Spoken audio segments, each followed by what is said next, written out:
Our student is actually not paying with money, right? They're paying by contributing on how to make our environment better. One way to do it is by collecting the plastic trash from the environment. So they're paying with eco bricks. It's plastic bottles, it's filled with plastic trash. So we are actually at the end, we are solving two problems at the same time, which is education problem and environmental problems.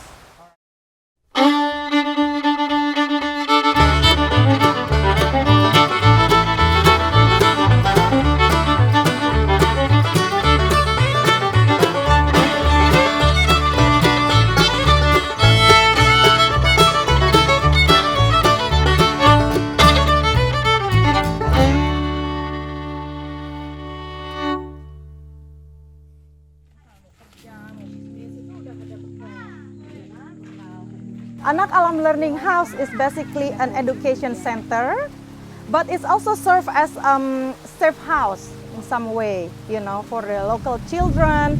And in its development, it's become a safe house for many other things too, like the wildlife, the animals, the strangers, you know, yeah. So we take the learning here like a very centered to the children, right? So what we do is we try to compose an education system that is what the children want and what the children need and what the society needs. What the society needs to have a better future, to have a better life, a better society. So our education concept is developed based on that. Olden woman had a farm, E-I-E-I-O. On his family and his mom, and helping things to grow. Papaya here, banana there, sour moringa everywhere. Olden woman. Our student is actually not paying with money, right? They're paying by contributing on how to make our environment better. One way to do it is by collecting the plastic trash from the environment. So they're paying with eco bricks. Ini juga kerompatan. Ayo coba yang mana udah padat dong. Gak ada rongganya. Jadi nanti biar kuat, biar kita bisa pakai untuk ini loh. Bikin ruang belajar kalian yang baru. Okay? So we are actually at the end, we are solving two problems at the same time, which is education problem and environmental problems, right? And then before we know it, it's become a new habit.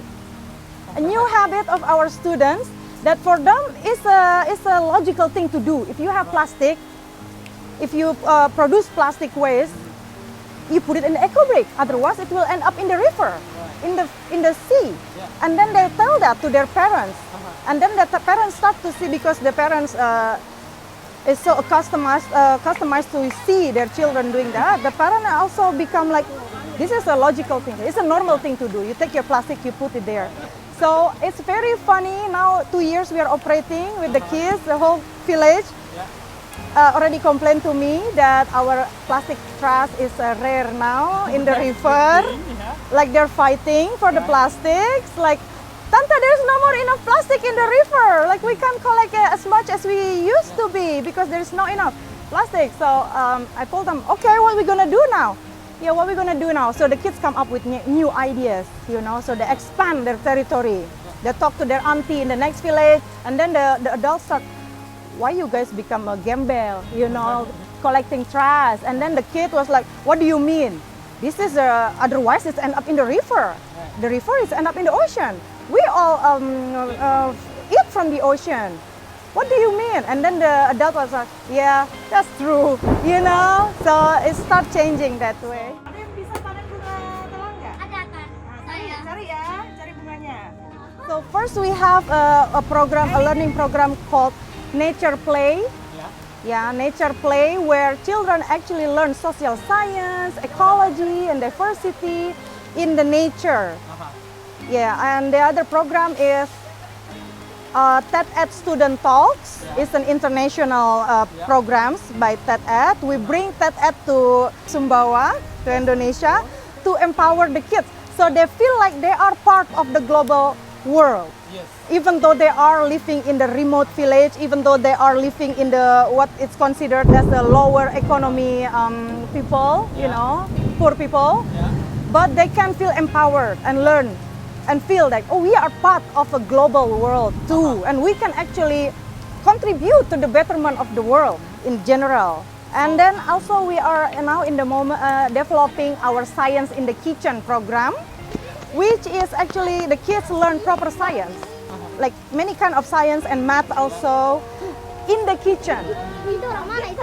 So yeah, Siapa punya? and along the way they learn about self-sustainability too, Right. all by playing, and they don't even feel the stress of studying because they think they're playing. When they grow up, they will have the ability to compete with the rest of the world and to sustain themselves and to sustain their community, to be empowered.